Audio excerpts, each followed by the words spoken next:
have a new wizard today? Because because we have this chat room, we have a lot of people who we call the wizard. You never see him. Well, the people at home can't see him. We can see him, but he goes from a West Indian guy to an African American guy to a white guy to a Dominican guy. So we have a Dominican wizard today. Dominican guy there. Hey guys, how's it going? All right. Doing all right? All right, we got a lot of people in the chat room today. The chat room is lit. A couple questions here. This first one here is from Stacy Gibbs. He says, what is the most valuable lesson that you have learned while working with Jermaine? And that's for Miss Mulatto. Oh, man. It's been such a short time frame, but I've learned so much. The most important, the most valuable piece of information is probably to work like you're always losing. I learned that on the rap game, actually, because it applied to the hit list, number 1 through number 5. So even when you got number 1, I was always told, work like you're losing, work like you're losing. And even though I won the rap game and, I'm out doing these interviews and I get the results, everybody like, oh, you won. But it's still, I have to work like I lost because they've got thousands of entries for season 2. There's kids out there that want this chain, that want my spot. You know what I'm saying? So you gotta work like I lost. That's a good question. That's a good answer, actually. Great answer.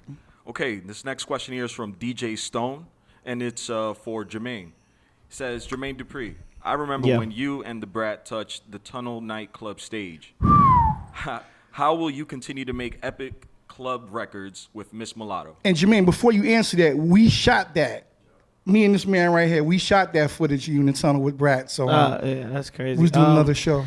I mean, really the focus is not, I would say club music, but it's not the traditional club music that I would call club music, because I feel like these kids, they dance, they do, if you go to the tunnel, if the tunnel was actually existing in today's world, the kids wouldn't be in there dancing the way Mulatto and them dance, like the kids in her videos in her school and all of this.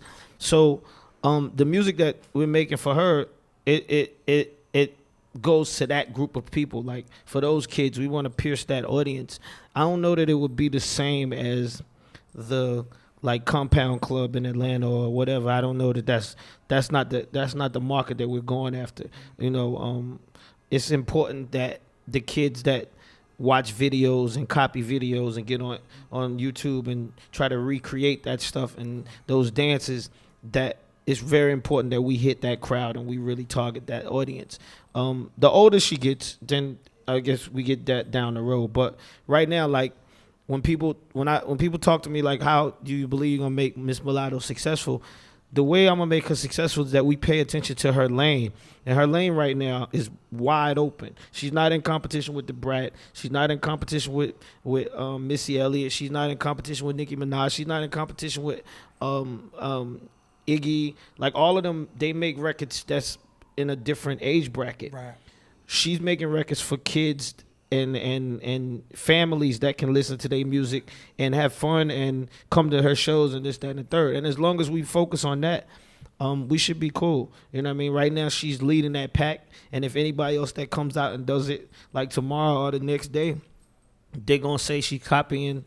They trying to be like Miss Mulatto from the rap game. So right now, as long as we focus on that and do what we got to do, that's the club music that we going to make. And, it won't be the traditional club music like the B-side or Money Anything. Or It might feel the same, but it's not going to be, it won't be in those clubs, I'm sure. Next question. Okay. Next question here is from Layla, and it's directed towards Miss Mulatto. Layla asked, Miss Mulatto, who did you dislike the most during filming, and who did you like the most? Who did I dislike the most? Definitely the whole production team. Y'all get the gas face. And it's not them personally. It's the rules of the production team. I don't know if you guys paid attention, but we couldn't wear like brand names or certain colors. I like wearing all black. I love wearing all black, and we couldn't wear that on the show, so that kind of irked me. Wow. So that would probably be the thing I disliked the most. And then who did I like the most? My daddy. He kept me sane through the whole process. So shouts out to my daddy. Okay. Next question here is from Jenny. Jenny asked to Miss Mulatto, what do you think the end goal is going to be for you? How would you like to be remembered?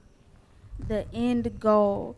The end goal is to be, I mean, as big as I can be. I've put in the work, and I'm putting in the work, and there's so much more work to put in. So I feel like, I mean, it's unstoppable. Anything that I do is unstoppable. Like Jermaine said, I'm in the lane of my own. So the result is no telling. It's no telling what I'm gonna be. But what would I like to be remembered as? A boss. But you know, I already am that now. So you know. Next question. Okay, next question again here is from Stacy Gibbs. Stacy asked Miss Mulatto, do you have any celebrity crushes? Celebrity crushes. Yeah, I got Benjamin Franklin, Andrew Jackson, you know, all them guys. Yeah, I like all them. I love them. Okay. Oh, one more question. One more. This one is for JD. It comes from Lacey. Lacey asks, JD, are there going to be any familiar faces in season 2? Yeah, of course. Swiss will be on season 2. Timberland gonna be on season 2. I got plans to put Lil Jon on season 2. Bow Wow be on season 2. I mean, you know, the way that the rap game, like I said, this is a view of my life. So what happens in my life is basically what you guys are actually getting an opportunity to see. So the more I'm around different people and I'm working on different projects and this, that, and the third, those are the people that will, you know, interact with these kids and do things. So, yeah, you can look forward to a lot. Wale hit me up and said he wanted to be on the show. And, you know, I also know that this is a place where a lot of people don't pay attention to this type of rap. And I had to deal with this with Criss Cross, and I dealt with the same thing with Bow Wow. So when I get people like Wale and people of names like Swiss told me, he's like, JD, I'm sure, you know, a lot of your other peers didn't even really call you and congratulate you on having a #1 show. They're not really paying no attention to it. I'm going to tell you flat out. Like, when people pay attention to this, because the majority don't pay attention to kids rapping, I focus on that more or less than anything, because that's real genuine energy, as opposed to it being like me trying to find somebody to be on this show and they, you know, I feel like I'm using them and they feel like I'm using them. These guys are actually people that, you know, like Timberland hit Miss Mulatto and I saw this before he even told me. He hit her on her Instagram and told her that him and his daughter love her, right? And I seen it and I'm like, yeah, that's the real Timberland. And so I called him and I spoke to him. He's like, yo, man, I'll do anything. I work with Miss Mulatto. That's my, you know, that'll make my daughter proud, right? And it's just crazy, like, that's genuine, you know what I mean? That's not me asking him, you know, me and Timberland is friends and this, that, and the third, but that's not, I didn't call him like, yo, please post something about the rap game. This is something that he said, you know what I mean? So it's like, the people that's genuine about this and the people that really care about this and it's actually touching them, you'll see a lot of that on the show.